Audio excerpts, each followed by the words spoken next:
ముఖ్యమంత్రి సార్కు నమస్కారము. నా పేరు రాజపద్మ. మాది నిర్మల్ జిల్లా ఖానాపూర్ మండలము తిమ్మాపూర్ పరిధిలో నా భూమి ఉంది సార్. ఆ భూమి సర్వే నెంబరు 283/2. ఈ సర్వే నెంబర్ నాది సార్. నేను ఊళ్ళో లేని సమయంలో 6 సంవత్సరాలు ఊళ్ళో లేని సార్. బ్రతకడానికి అని హైదరాబాద్ వెళ్తే కూతురు దగ్గర ఉన్న సమయంలో ఈ భూమిని వేరే వ్యక్తి పేరు మీద మార్పిడి చేసిండు సార్. ఆ భూమి అవసరాల నిమిత్తం అమ్ముదామని ఈ ఊరికి వచ్చేసరికి అది నా పేరు మీద లేదు సార్. నేను ఎంఆర్ఓ దగ్గరికి, తహసీల్దార్ దగ్గరికి, నరేందర్ సారు ఆ సార్ దగ్గరికి వెళ్ళాను. నరేందర్ సారును పట్వారి రాములు ఇద్దరు కలిసి నా భూమిని వేరే వ్యక్తి పేరు మీద మార్చారు. ఎందుకు మార్చాను? ఇది మా అమ్మమ్మ వాళ్ళు ఇచ్చిన ఆస్తి నా పేరు మీద నుండి వేరే వాళ్ళకి ఎట్లా మార్చారని నేను అడిగాను. అడిగితే మీరు లోపలికి రావద్దు, బయటనే ఉండు అని సార్ నన్ను బయటనే ఉంచిండ్రు. నాతో మాట్లాడేది ఏం లేదు, నేనేం చేయలేదు అని అంటున్నాడు సారు. ఆ సారును వాళ్ళిద్దరు సార్లు కలిసి భూమిని ఇలా చేసిండ్రు సారు. మళ్ళీ పోలీస్ స్టేషన్ కూడా వెళ్ళాను. పోలీసు వాళ్ళు కూడా నా తర్వాత పిలిచి మీకు చర్య తీసుకుంటామన్నారు. వాళ్ళు కూడా ఇప్పటి వరకు పిలవలే, చర్య తీసుకోలేరు. కలెక్టర్ దగ్గరికి వెళ్ళాను.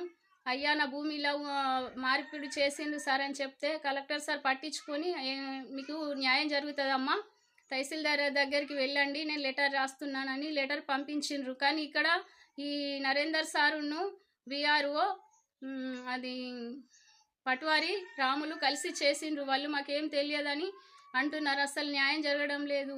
గడిచిన 3-4 నెలల నుంచి వాళ్ళ ఆఫీసులో చుట్టే తిరుగుతున్నాను. మాకేం తెలియదు, నువ్వేం చేసుకుంటావో చేసుకోపో అని బయటనే ఉంచుతుండ్రు సార్. నాకు న్యాయం జరగాలి.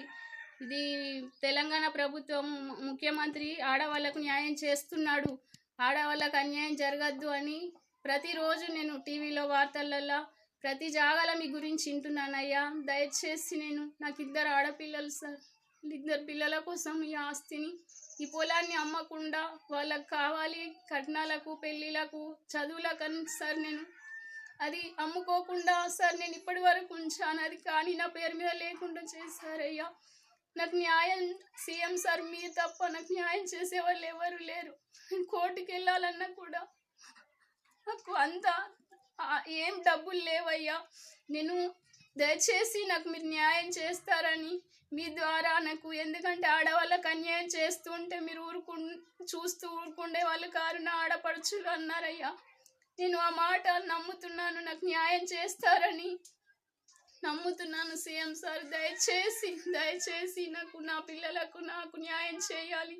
మీరు చేస్తారని, ఎక్కడున్నారో మీ దగ్గరికి రావాలన్నా కూడా నాకు తెలియదయ్యా. దయచేసి నాకు న్యాయం చేయండి సీఎం సార్. దయచేసి న్యాయం చేయండి అయ్యా. దయచేసి న్యాయం చేయండి. ఎదురు చూస్తున్నాను. మీ దగ్గరికి రావాలంటే మీ అడ్రస్ తెలియదు, అయినా మీరు ఎక్కడ ఉంటారో నాకు తెలియదయ్యా. నా భూమి నాకు ఇప్పిస్తారని దండం పెట్టి దయచేసి ఇప్పిస్తారని మనవి చేస్తున్నాను. చూస్తున్న వ్యూవర్స్, మీరు ఒకవేళ షేర్ చేసినట్టయితే చెప్పలేము, మీరు షేర్ చేయడం ద్వారా సీఎం దాకా ఈ వీడియో వెళ్ళి మీకు న్యాయం జరుగుతుందేమో. కాబట్టి ప్లీజ్ చూస్తున్న మీరు ఈ వీడియోని షేర్ చేయండి. మీరే న్యాయం చేసిన వాళ్ళు కావచ్చు.